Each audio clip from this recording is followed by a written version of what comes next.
దేశ చరిత్రలో మునుపెన్నడూ లేని విధంగా ఒక పార్లమెంట్ సభ్యుడు మారక ద్రవ్యాలు అక్రమ రవాణా ఉదంతంలో పట్టుబడడం భారత రాజకీయ యావనికంపై పెను సంచలనం సృష్టిస్తుంది. ప్రజాస్వామ్య దేవాలయంలో కూర్చుని దేశ భవిష్యత్తును నిర్ణయించాల్సిన బాధ్యతాయుతమైన పదవిలో ఉన్న వ్యక్తి ఇలాంటి అసాంఘిక కార్యక్రమాల్లో భాగస్వామ్యం కావడం వ్యవస్థల పతన వ్యవస్థకు అద్దం పడుతుంది.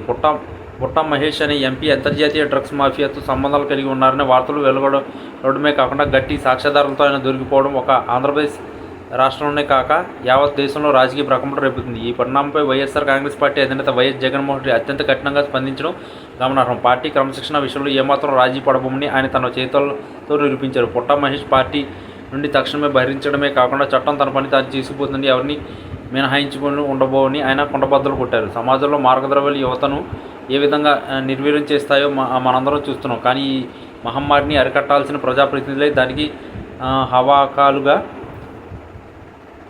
మారడం అనేది అత్యంత హేయమైన చర్య. ఈ నేపథ్యంలో జగన్మోహన్ రెడ్డి ఇచ్చిన వార్నింగ్ కేవలం ఒక ఎంపీకి మాత్రమే పరిమితం కాలేదు. ఇది మొత్తం రాజకీయ వ్యవస్థలోని అవినీతి పరులకు మరియు నేర చరిత్రలకు గట్టి హెచ్చరికగా నిలిచింది. అధికారంలో ఉన్న కదా అన్ని చట్టాలను చుట్టాలుగా మార్చుకోవాలని చూస్తే సహించేది లేదని ఆయన తన ప్రసంగంలో స్పష్టం చేశారు. పుట్ట మహేష్ ఉదాంతో బయటకు వచ్చిన వెంటనే జగన్ పార్టీ అత్యున్నత స్థాయి సమావేశాన్ని నిర్వహించి నిందితులను వెనుక ఎంతటి బలమైన శక్తులు ఉన్నా సరే వదిలిపెట్టకూడదని ఆదేశించారు. డ్రగ్స్ వంటి సామాజిక విపత్తులతో ఆటలాడే వారికి తన ప్రభుత్వంలో మరియు పార్టీలో చోటు లేదని ఆయన తేల్చి చెప్పారు. ఈ ఘటన వాళ్ళ పార్టీ ప్రతిష్టకు భంగం కలిగినప్పటికీ తప్పు చేసిన వ్యక్తిని వెనకేసుకు రాకుండా బహిరంగంగా వ్యతిరేకించడం ద్వారా జగన్ ఒక కొత్త పోరాటానికి శ్రీకారం చుట్టారు. దేశ చరిత్రలో పరిశీలిస్తే ఎందరో ఎంపీలు అవినీతి లేదా ఇతర నేరారోపణ మీద అరెస్ట్ అయ్యారు. కానీ డ్రగ్స్ స్మగ్లింగ్ వంటి తీవ్రమైన కేసులో దొరికిపోవడం ఇదే మొదటిసారి కావచ్చు. ఇది జాతీయ దర్యాప్తు సంస్థ దృష్టిని సైతం ఆకర్షించింది. పుట్ట మహేష్